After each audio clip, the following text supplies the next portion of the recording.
December 7th, 1941. It was a peaceful Sunday morning in Pearl Harbor, Hawaii.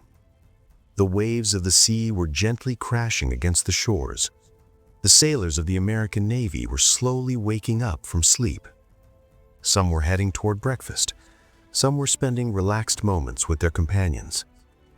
Everything was as usual. But no one knew that hundreds of warplanes were advancing toward them above the clouds.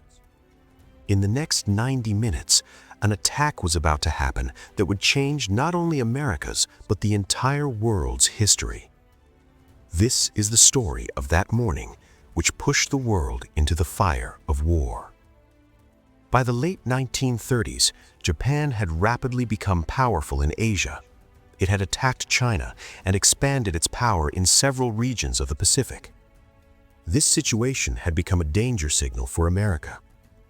America imposed strict economic sanctions on Japan to stop it. The most important among these sanctions was the oil embargo. Japan obtained almost 80% of its energy oil from America. Without oil, Japan's Army, Navy, and Air Force could not continue the war for long. Now Japan's leaders had only two paths before them: either bow before America or launch such a powerful strike that America's naval power would be broken. It was with this thinking that a dangerous plan was prepared. The architect of this plan was the famous admiral of the Japanese Navy, Isoroku Yamamoto. Yamamoto knew that Japan could not defeat America in a prolonged war. But if the American Pacific Fleet could be destroyed in a single attack, Japan would get time to strengthen its power in the Pacific. It was a huge gamble. In extreme secrecy, Japan prepared a powerful attack fleet. This fleet included 6 aircraft carriers, hundreds of warplanes, warships, and thousands of trained pilots. This fleet was silently passing through the cold waters of the northern Pacific toward its target. Its target was Pearl Harbor.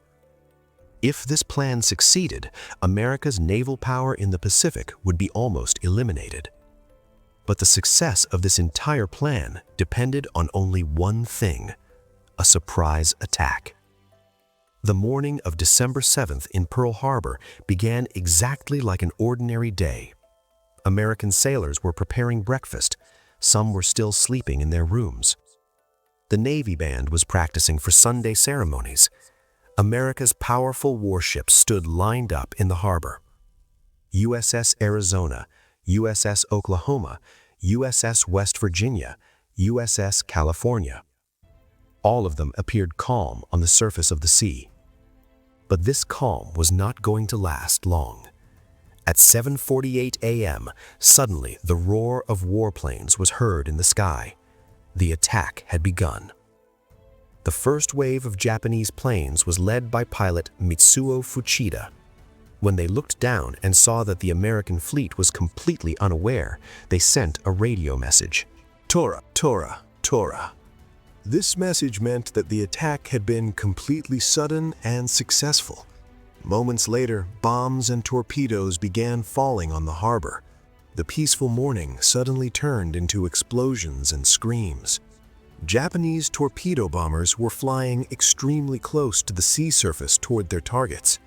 Their first major target was the battleship USS Oklahoma. Within a few minutes, several torpedoes hit its side. This gigantic ship began to tilt and then completely capsized. Hundreds of sailors were trapped inside. But the greatest destruction came upon USS Arizona. At 8:06 a.m., a bomb fell on its magazine. A tremendous explosion occurred. The front part of the ship flew into the air. In a few moments, 1,177 sailors were killed. The spreading oil on the sea surface caught fire, and the entire water turned into a sea of flames. Amid this destruction, many American sailors showed astonishing bravery. One of them was John Finn. Despite being severely wounded, he continued to operate a machine gun in the open field and kept firing at the enemy planes. Meanwhile, the crew of USS Nevada attempted to make the impossible possible. Despite intense bombing, they started their ship's engines and tried to take it out of the harbor. Their courage also gave hope to the remaining sailors to keep fighting. At 8:54 a.m., the second wave of Japanese planes arrived. More bombs were dropped. Airfields were destroyed. Hangars began to burn. American planes were destroyed right on the ground. But one important target slipped from Japan's hands. America's aircraft carriers were not present in Pearl Harbor at that time. They had coincidentally gone out to sea on a mission. This very coincidence later became a major reason for Japan's defeat. At 9:45 a.m., the attack ended. The Japanese planes had returned, but behind them remained a scene of devastation.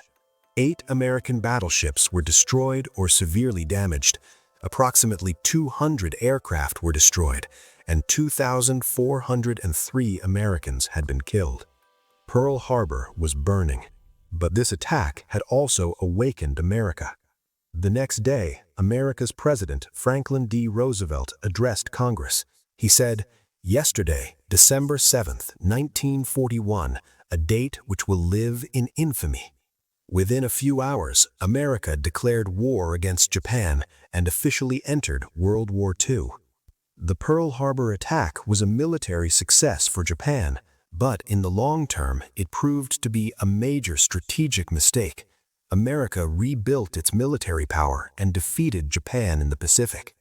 Even today, the memorial in Pearl Harbor pays tribute to the sailors of USS Arizona. That silent harbor, that sudden attack, and that morning that changed the history of the world.